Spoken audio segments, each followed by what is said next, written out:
It's Doper. another bitter clinger to their neutrality. Oh, hello. Yeah, Um, yeah, the masquerade of neutrality. Doper, do you accept God as your creator?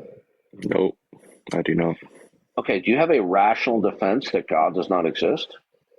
Um, I've, I mean, I don't have any. I'm not inclined to believe in him, so that's just the reason why Yeah, I'm not. I'm not getting a clear answer. Do you have a rational justification that God doesn't exist?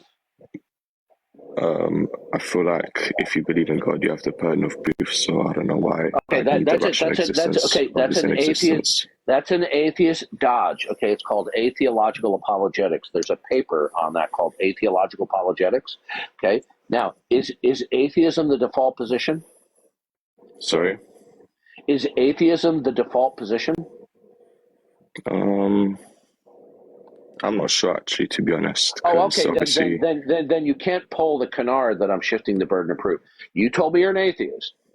When you tell that's me you're an fair. atheist, I'm asking you for a justification for it. When I ask you for a justification for your self-identification as an atheist, that is not shifting the burden of proof. I No, am that's not fair. saying to I you, understand what you're listen saying. carefully, I'm not saying to you, nana nana boo boo, God exists because you failed defending atheism. That's not my position. But if you tell me you're an atheist, I want you to tell me why it's rational. Go. Oh, that's fine. I'm not actually an atheist, but I'm agnostic by leaning towards my Okay, did you not atheist. hear the last caller? Sorry. Did you not hear my interaction with the last caller?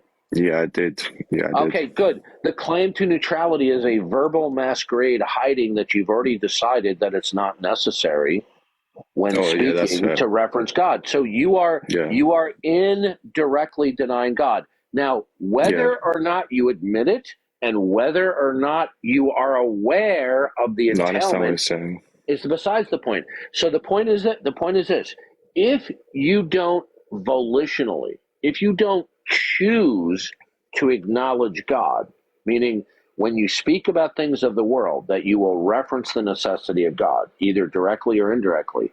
If you choose to refrain from doing that, that I can say the sky is blue and it's not necessary for me to say because in the beginning God created the world. Okay? That is a Right. denial of God. And what's going on is people know they're denying God, but they realize that they can't intellectually defend God, so they're hiding behind the verbal camouflage of neutrality, but they're not neutral. All right. Nobody's neutral. That's cool. What? So I see that I say Christianity is objectively provable. I was just wondering about that. What is the objective proof of that? It's objectively provable when we recapitulate the revelation of God in creation and through human history, through the prophets, in Jesus Christ, propositionally codified in the Bible. So, Listen, I know you. God, Listen. I'm not Oh, done yet. I'm not going to sorry. give you a soundbite. Okay. So That's we fine. first establish God's existence through natural revelation, then we move on to special revelation.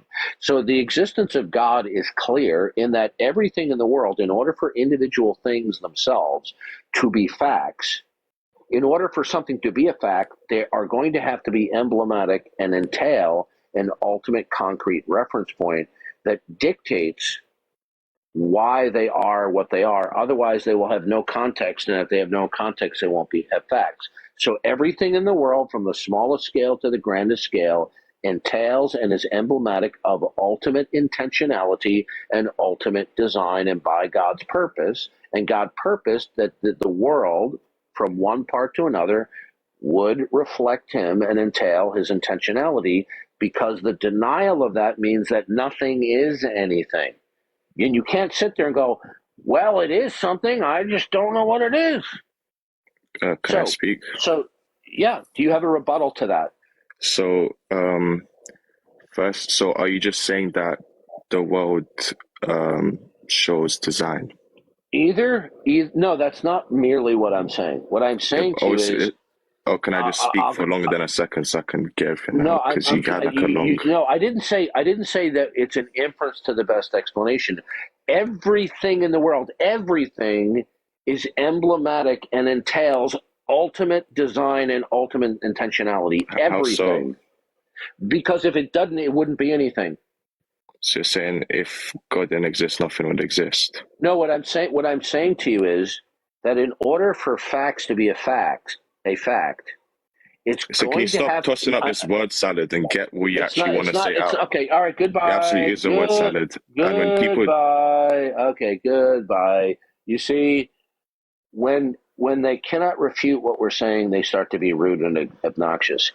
If a fact is a fact, the fact in question is going to have to be emblematic of its final context.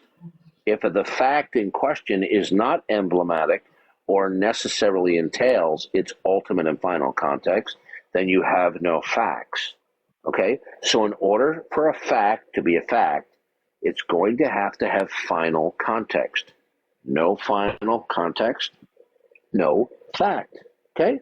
So, having ultimate context is going to be a necessary precondition without which there couldn't be facts. Okay? Now, either it is the case that the facts of the world, from the smallest to the grand scale, entail and are emblematic of ultimate design and ultimate intentionality, or not. What we have here is a true, inescapable dichotomy. Now,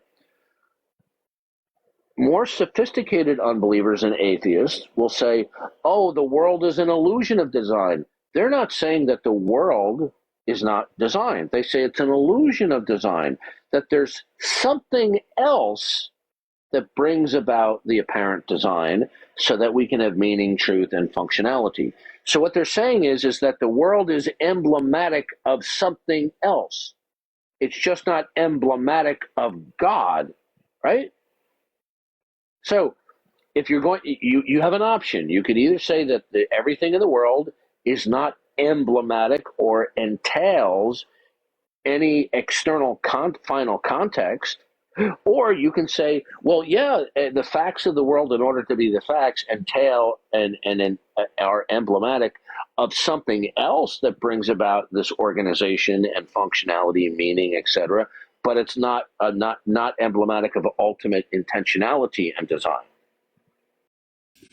Okay, so you really don't have anything intelligent to say as opposing the Christian worldview. Why am I not surprised?